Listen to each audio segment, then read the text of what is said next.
Success Mantra, V shape future. Hello everyone, welcome you all in today's the Hindu news analysis. आज के the Hindu news analysis में कुछ थोड़े से हटके टॉपिक्स हैं, कुछ वन लाइनर एग्जाम वाले हैं और कुछ ऐसा है में आपको थोड़ी सी मेहनत करनी है और एक डायनामिक एस्पेक्ट से जब पेपर बनाया जाता है उस टाइप के क्वेश्चन का रिलेवेंस बढ़ जाता है। जैसे 2020 तो उसमें एक आधा क्वेश्चन था सीए में जो डायनेमिक टॉपिक्स, इन पे अगर आपने डेली हिट किया है ना करंट अफेयर्स, तभी उन टॉपिक्स को हाथ लगा सकते, नहीं तो नहीं। वैसे कुछ एक आधा टॉपिक्स है आज के टाइम पे और कुछ टॉपिक्स ऐसे हैं जो रेगुलर बेसिस पे हैं, तो आपको M H SET SLAT D U H M इन पे आप एक्सपेक्ट कर सकते हैं। पहला टॉपिक देख लेते हैं, वुमेन ऑफिसर्स इन कमांड सून। ये बड़ा पुराना टसल चल रहा है कि आर्मी में या फिर आर्म फोर्सेस में, बेटर वर्ड यूज किया जाए तो आर्म फोर्सेस में विमेन का प्रमोशन बड़ा मुश्किल सा होता था हायर पोस्ट। तो सुप्रीम कोर्ट की भी बहुत सारी मतलब चल रहा था कि भाई करो करो करो ये प्रमोशन वैलिड कराओ या फिर जल्दी से करवाओ। आर्टिकल 14 का एक बड़ा इंपॉर्टेंट रोल इसमें प्ले हो रहा था। आर्टिकल 14 जो ये बताता है right to equality and equal protection of law, उस चीज के बारे में है, तो थोड़ी बहुत उस पर बात करेंगे और एक ओवरव्यू देखेंगे। SC reject the Google's plea against the NCLAT order in the Android case. देखो ऐसे क्वेश्चंस बराबर आते रहते। लास्ट ईयर भी बिफोर द क्लैट 2023 उसके एक आधा महीने पहले से आई गेस कि हाँ, जहाँ तक मुझे याद है कि it was the month of September October, I wrote an article on the Google CCI regarding पे कंपटीशन कमीशन ऑफ इंडिया और गूगल का एक टसल चल रहा था, फिर से हाइप हो रहा है और ये चलते रहता है ऐसा। इस टाइप के क्वेश्चंस आप एक्सपेक्ट कर सकते हो फ्रॉम द मैनेजमेंट एग्जाम या फिर यू से तो डायरेक्टली एक्सपेक्ट कर सकते हो। कभी कभार एम एच सेट और स्लैट भी इस टाइप के क्वेश्चन कब करता है और इस टाइप के क्वेश्चंस आप लीगल में एक्सपेक्ट कर सकते हो। लीगल का सेक्शन जब आता है और क्लैट के पास अब बहुत टाइम है, पूरा साल भर का टाइम है, तो आपसे खंगाल के टॉपिक पूछ, you can expect such kind of topics in legal as well as then the critical reasoning. Third topic है हमारे पास national export cooperative society to trade nano fertiliser and dairy products in 3 month. तो इसमें देखो, इसमें जो चीज़ें हैं वो आपके पर्सपेक्टिव से थोड़ा सा डाइल्यूटेड फॉर्म में है। आपको नैनो फर्टिलाइजर्स थोड़ा सा देखना होगा, क्या होता है नैनो, क्या होता है लिक्विड नैनो फर्टिलाइजर, तो उस पर भी थोड़ा गौर डालेंगे। और इस पे जो पूरा एस्पेक्ट है ना, ये एक राइटिंग एग्जाम के पर्सपेक्टिव से बहुत अच्छा है, but when it comes to the objective part तो आप नैनो फर्टिलाइजर्स को अच्छे से देखो, इसमें ज़्यादा हेल्प होगी। लास्ट टॉपिक है हमारा PM Jacinda Ardern to quit say not enough in the tank. देखो न्यूजीलैंड की पीएम जैकिंडा आर्डन, इन्होंने रिजाइन किया है, तो देखते हैं क्या है रिजिग्नेशन और क्या है फ्यूचर, थोड़ा सा ये भी देखते हैं। और जो लोग न्यूजीलैंड का फ्यूचर्स है, माई लाई अगर आई होगी तो इंडिया वर्सेस न्यूजीलैंड का शोमन। चलिए स्टार्ट करते हैं। वुमेन ऑफिसर्स इन कमांड सून। देखो केस टाइटल है, देखो इसमें मल्टीपल केसेस थी, एक सेक्रेटरी ऑफ द हाउस का भी केस था, होम सेक्रेटरी का भी केस, बट जो एक रिसेंट केस था इसमें वो था Nitisha versus union of India. अब इंडियन आर्मी में बेसिकली देखो, अगर ओवरऑल बात समझे क्या हो रहा है कि आर्मी के 3 ब्रांचेस होते हैं, बेसिकली प्राइमा फेसाई 3 होते हैं, आर्मी, नेवी एंड एयरफोर्स, ये 3 ब्रांचेस होते हैं। इसमें मेन इशू चल रहा है विमेन का प्रमोशन, विमेन प्रमोशन। अभी रिसेंटली एक बहुत टसल चल रहा था कि विमेन को तुम एनडीए के थ्रू रिक्रूट करो, है ना। अब स्टार्टिंग में नहीं कर रहे थे, जैसे ही रिक्रूट करना स्टार्ट किया तो I am not remembering the exact name of that girl who top the exam, तो उन्होंने ऑल इंडिया कैटेगरी से AIR 1 लाई। यही होता है कि when you give the opportunity she will prove that yes she deserve that. चलिए देख लेते हैं एनालिसिस में क्या क्या है। The Indian army is conducting the women officer special selection board, इनकी एक SSB बनाई जाएगी। Promotion for the from the rank of lieutenant colonel to colonel, तो किस रैंक के लिए बात हो रही है यहाँ पे, कर्नल रैंक की या कॉलोनल, बहुत लोग कॉलोनल बोलते हैं but colonel is the decent kind of spelling here, और लेफ्टिनेंट या लेफ्टिनेंट बोल सकते हो, कर्नल और कर्नल तक के पोस्ट के लिए यहाँ पर प्रमोशन की जाएगी। Nearly 80 women officers in the army have been cleared so far the rank of colonel making them eligible to command units in their respect arms and services for the first time. पहली बार ऐसा होगा, ये actually हो गया है, हम लोग काफ़ी लेट है, कहा जाए तो। वुमेन एम्पावरमेंट के नाम पे हम लोग काफ़ी लेट है, बट नियरली 80 विमेन जो है वो अब यूनिट्स को कमांड हेड करेंगी, वो कर्नल होंगी किसी पर्टिकुलर यूनिट की, और बहुत बड़ी पोस्ट होती है ये आर्मी। तो फर्स्ट टाइम ऐसा होगा कि विमेन कैटेगरी में एक 80 विमेन का एक बैच इनको प्रमोट किया जाएगा इस चीज़ के। As many as 244 women officers are being considered against 108 vacancies in various arms and services। देखो 244 विमेन्स को कंसीडर किया जाए तो 8 वैकेंसीज के लिए जो बेस्ट होंगी वो इस 108 वैकेंसीज। नेक्स्ट इसमें देखते हैं क्या है। द नेवी की बात करें अगर, क्योंकि हम लोगों ने स्टार्टिंग में यहाँ पर देखा कि ये 3 ब्रांचेस की बात होगी यहाँ पे विमेन कैटेगरी में, और एनडीए का थोड़ा सा एक झलक देखा। नेवी की जब बात करोगे आप, नेवी की बात करो, navy commended in the year 1991, introduction of women. Women navy में कब आई एज अ ऑफिसर? अगर एज अ ऑफिसर बात करोगे तो विमेन नेवी में आई वो 1991 में। Since then the Indian Navy has gradually opened all branches.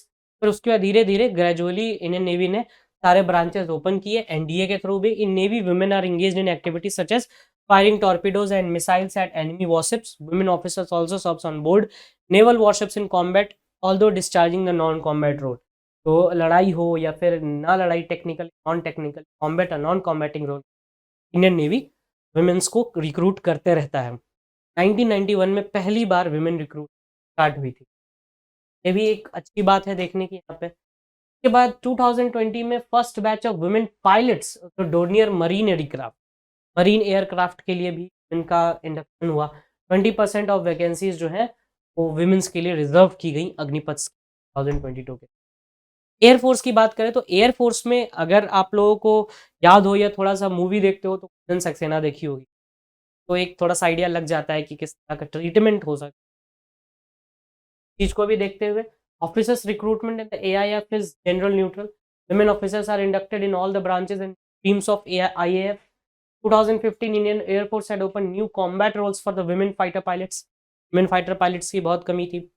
3 women fighter pilots है, नाम कमेंट सेक्शन में बताइएगा। ये में से एक अभी वॉर गेम्स में भी जा रही हैं, तो इस तरह से भी 2015 से इंडियन एयरफोर्स फाइटर पायलट्स में वुमेन को ऐड करना स्टार्ट किया 2015 से, और नेवी ने 1991 से। ये कुछ डेट्स है आपको याद रखना। आर्मी की बात करें तो एक तो जैग एंट्री होती है, जो आप लोग लॉ करके जैग एंट्री के थ्रू जाते हो, आर्मी में जज बनते हो। एजुकेशन कॉप्स होता है वो बेसिकली। 2020 में द डिफेंस मिनिस्ट्री ने परमिशन किया एसएससी वुमेन ऑफिसर्स 8 आर्म्स में भी जाएंगी वो। Happened after the Supreme Court February 2020 granted women's to the right to permanent commission, PCs बनने का बात किया गया कि राइट उनको कमांड करने का राइट हो, और अभी हम लोग देख रहे हैं वो लेफ्टिनेंट कर्नल से कर्नल के प्रमोट किया। ये फर्दर सेम चीज एनडीए वाला केस सुप्रीम कोर्ट ने कहा था कि विमेन्स को भी एंट्री दो एनडीए के एग्जाम के थ्रू, वही हुआ और रिजल्ट हमें देखने के लिए। अभी तक विमेन को आर्मी में किसी तरह का कॉम्बैट रोल में नहीं डाला गया ऐसा करना, तो आई होप कि आने वाले टाइम पे डाला जाएगा, ताकि उनके जैसे और अवॉइड जो किया जाता है तो उनको फिजिकल स्ट्रेंथ पे जज बिल्कुल नहीं, because they are fit enough to do the combat. हो जाता है तो पर ट्रेनिंग है, स्टार्टिंग से फिट नहीं आता, ट्रेन किया जाता है, फिट किया जाता है, they can also be set them हैं जो आप इसमें बेसिकली आपको याद रखना है, और वो केस।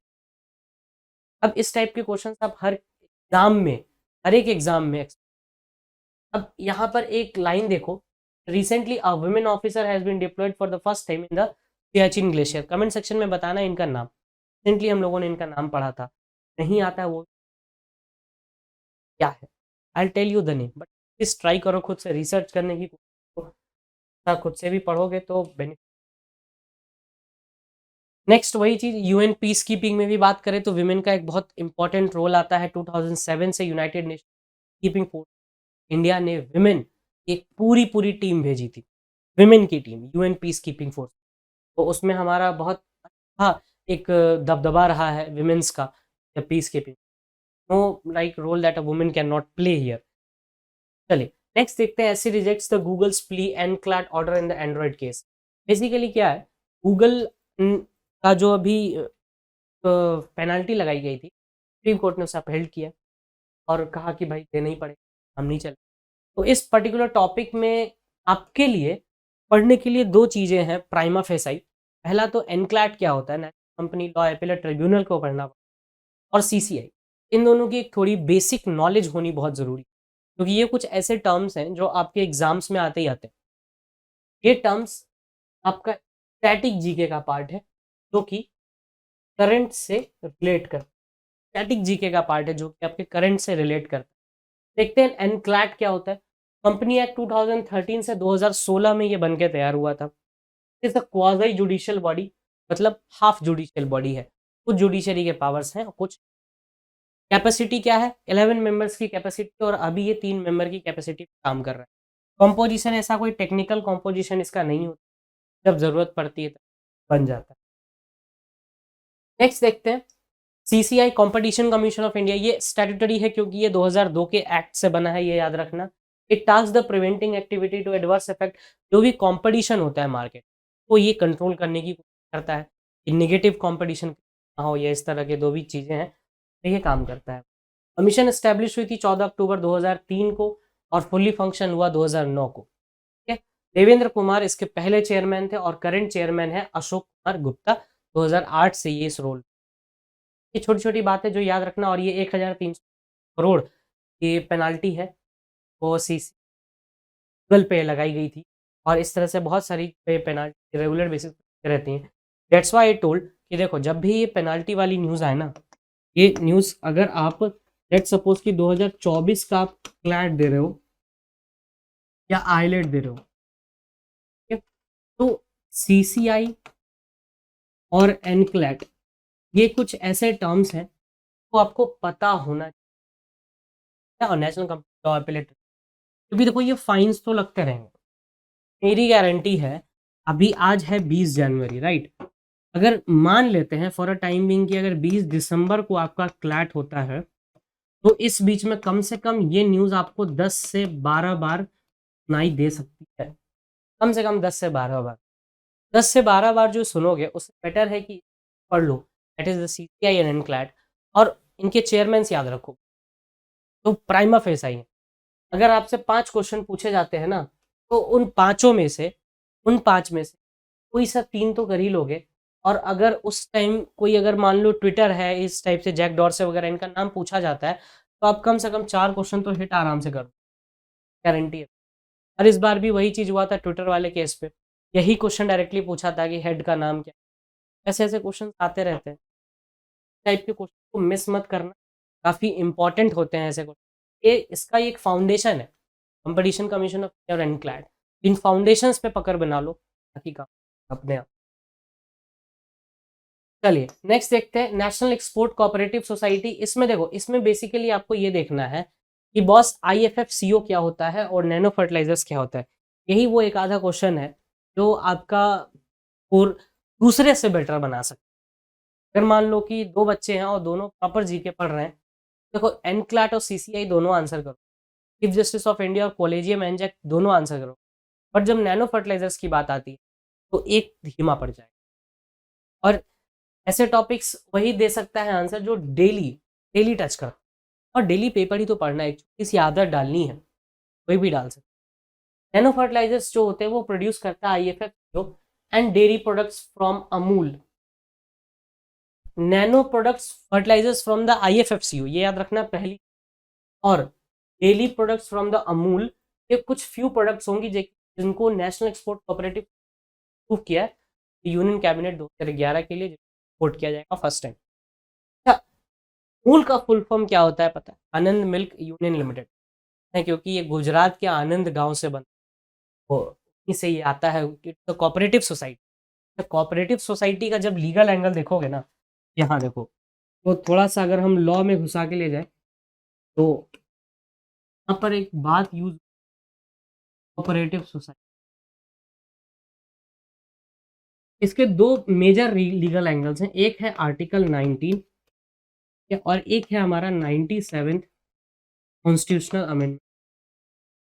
ये पहला और ये दूसरा, ये 2 एस्पेक्ट ऐसे हैं ना कोऑपरेटिव से डील कर, और कहीं न कहीं घूम फिर के तुम एक क्वेश्चन पूछ, ये आराम से आपको डीयू में पूछ सकता है, ये क्लैट में पूछ सकता है, ये स्टैट में पूछ सकता है, ये एमएच सेट में पूछ सकता है। ऐसा बिल्कुल भी नहीं है कि नहीं।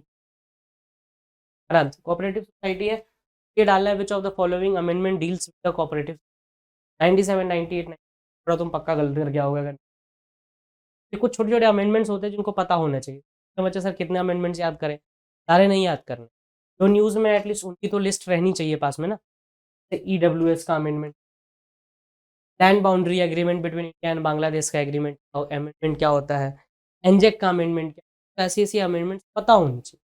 अमेंडमेंट्स तो आपको जस्ट लाइक कि नींद में भी उठा के हाँ बता भाई कोऑपरेटिव का अमेंडमेंट, तो इस तरह की चीज़ें याद रखनी। चलिए नैनो फर्टिलाइजर्स देखते हैं। नैनो फॉर्मुलेशंस और नैनो साइज, मतलब नैनो साइज फर्टिलाइजर्स होते हैं। Nano size fertilise nitrogen fertiliser prepared by deposition of urea on calcium cyanamide is an example of formulation. Nano size nano fertilisers. अच्छा ये liquid nano urea के बारे में है। लिक्विड नैनो यूरिया प्लांट पहला आपको कलोल गुजरात में, और ये बनाया गया था Indian farmers fertilisers cooperative limited के द्वारा।